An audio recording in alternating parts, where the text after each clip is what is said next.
MK jewellery বৰ্তমান সমগ্ৰ অসমৰ এটি চিনাকি নাম MK জুৱেলাৰী 24 বছৰে নিষ্ঠা সততাৰে ৰাইজৰ সেৱাত গুণগত উন্নত মানদণ্ডৰ হলমাৰ্কযুক্ত সোণ ৰূপ হীৰা আদি গহনা গাঁথৰিৰ বৰ্তমান এটি অত্যাধুনিক সম্ভ্ৰান্ত চালে চকুৰোৱা শ্বৰুমলৈ পৰিণত হৈছে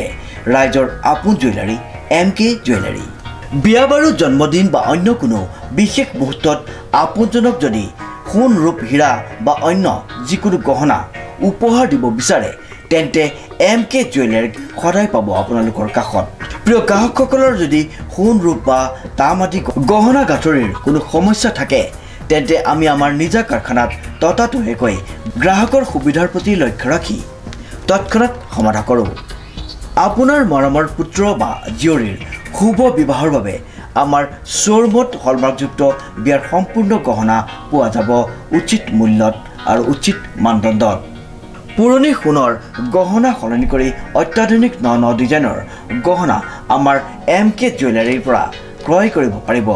প্ৰিয় গ্ৰাহকসকলক সম্পূৰ্ণ বিশ্বাসযোগ্যতাৰে আমাৰ শ্বৰুমৰ পৰা কোনো অসুবিধা নোপোৱাকৈ সেৱা আগবঢ়োৱাই আমাৰ একমাত্ৰ লক্ষ্য গতিকে আজি এই সপৰিয়ালে আহক আমাৰ শ্বৰুম MK জুৱেলাৰীলৈ আৰু লৈ যাওক আপোনালোকৰ সপোনৰ গহনা গাঁথৰিসমূহ আমাৰ ঠিকনা MK জুৱেলাৰী ৰূপহিয়ালী ষ্টুডেণ্ট গেলেৰীৰ কাষত নমস্কাৰ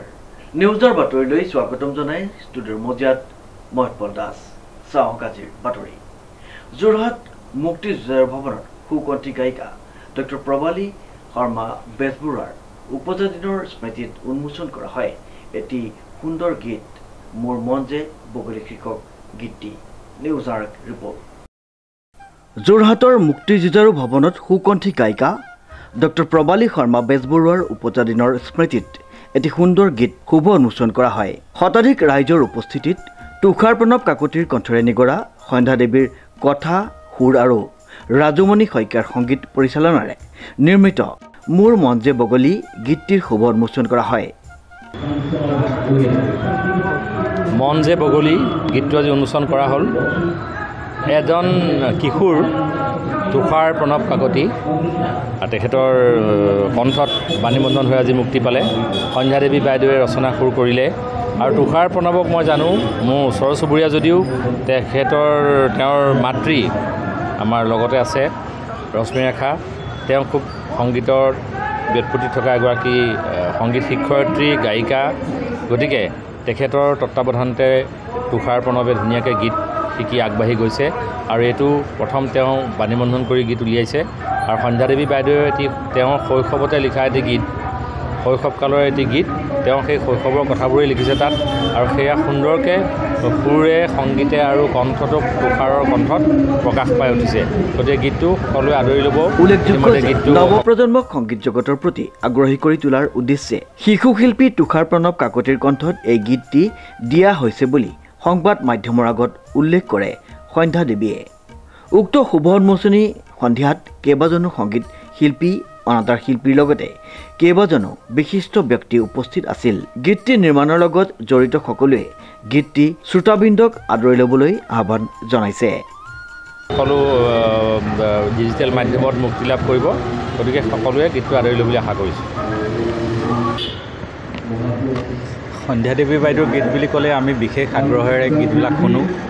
আৰু অসমীয়া সংগীত জগতত সন্ধ্যা দেৱী বাইদেউৰ গীতৰ এক বিশেষ স্থান আছে এই কথা সকলোৱে জানে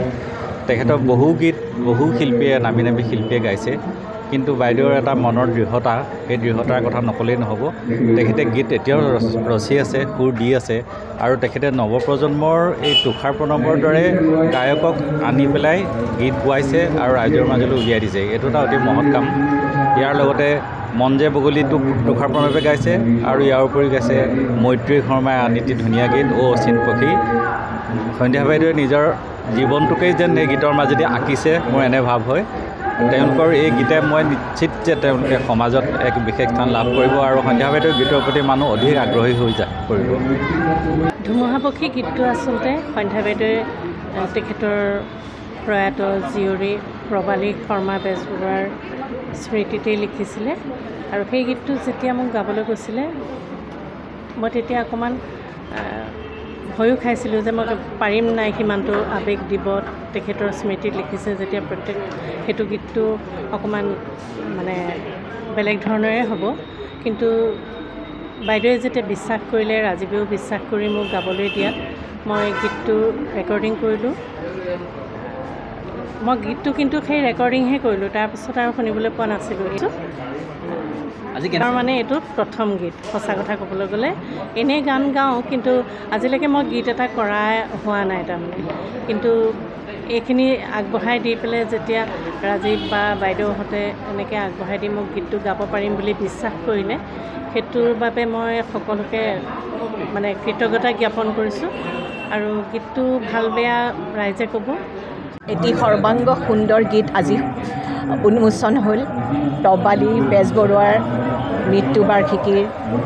বাবে সন্ধ্যাদেৱী বাইদেউৰ লিখা আৰু তেখেতৰ সুৰৰ গাইছে অতি সুন্দৰ প্ৰণৱ তুষাৰ প্ৰণৱ কাকতিয়ে এটা উজ্জ্বল ভৱিষ্যত তেওঁ অতি এইবাৰ বিশাৰদ হৈছে আৰু চেণ্ট্ৰেলৰ ফ'ক ছঙৰ প্ৰথম পুৰস্কাৰ পাইছে চেণ্ট্ৰেলৰ স্কলাৰশ্বিপ পাইছে উজ্জ্বল ভৱিষ্যত কামনা কৰিলোঁ অতি সৰ্বাংগ সুন্দৰ গীত বৰ ধুনীয়াকৈ গাইছে আৰু এই গীতে মানে অসমত এটা ভাল জনপ্ৰিয়তা লাভ কৰিব বুলি মই আশা কৰিছোঁ আৰু তুষাৰলৈ মোৰ আন্তৰিক শুভেচ্ছা অভিনন্দন জনালোঁ আৰু সন্ধ্যাদেৱী বাইদেউৰ পৰা আমি বহুতো গীত আগলৈ আমি আশা কৰিলোঁ নমস্কাৰ